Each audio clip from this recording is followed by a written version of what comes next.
Passionate about music.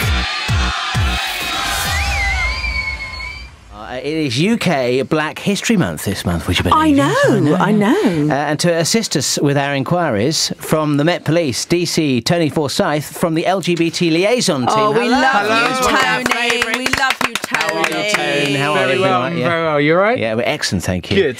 Tell us about UK Black History Month. Perfect. It's basically the same as we have with normal History Month, but we just like to celebrate the achievements of our colleagues, friends, people that work, socialise and live in London, from like Africa, Black Caribbean, culture. So yeah, it's a real ideal opportunity for us to kind of get out, get some messages across about reporting hate crime, celebrate LGBT people.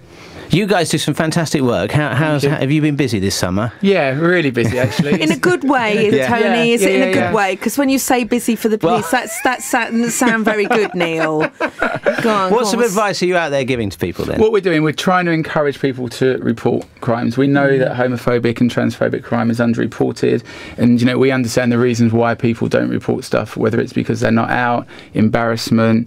We're aware that on public sex environments and in public sex venues, people do get attacked and they don't report it, either because of the situations they're in at home, or say they're just embarrassed about being there. But what we're saying to people is, we're here to help you, we're here to assist. It doesn't always mean that we're going to be able to arrest people if they don't know who the people are, or they didn't see the person, but we're there to support them. And not just the police, there's amazing organisations out there that can help people if they need some support as well. Can you tell me, right, if you did have some homophobic abuse, or you want to kind of report it, do you ring up the Met Police or your local police and say, have you got an LGBT officer? Yeah, you do, because that's really good to know, isn't it? Because a lot of people don't want to kind of speak to anyone who doesn't know, understand where they are, so they just ring up, bring, can I speak to Tony, please? Yeah, yeah. No, definitely. If you go into the Met Police website, just put LGBT in, we've got a list of all the liaison officers. Obviously they don't work 24/7, but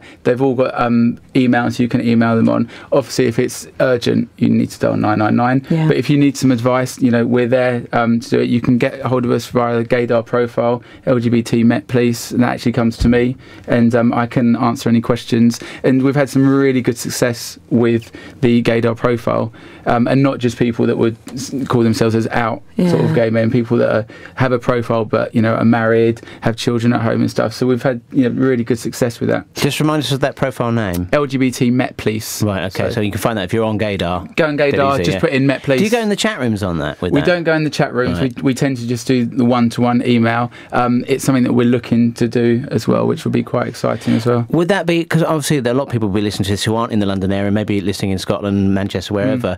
What sort of provision is there for them, or can they come to you? Yeah, what I would always say, use us as a one-stop shop. We're really happy to self-refer to our colleagues up and down the country. So whilst the other forces work in different ways, they do predominantly will all have an LGBT liaison officer, and we can put them in touch with that local person who can assist them as well.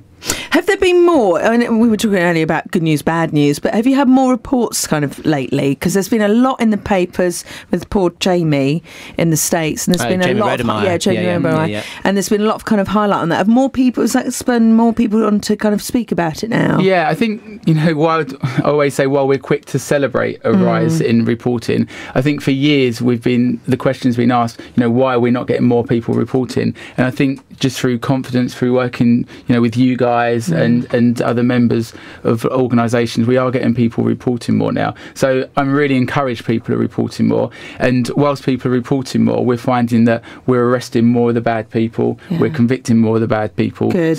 So it's balanced. So the more reports we get in, the more people, the bad boys and girls are sort of being put in front of courts, which is our ultimate. Because there's that silent figure. We were talking in the last couple of weeks about the percentage of people from this survey.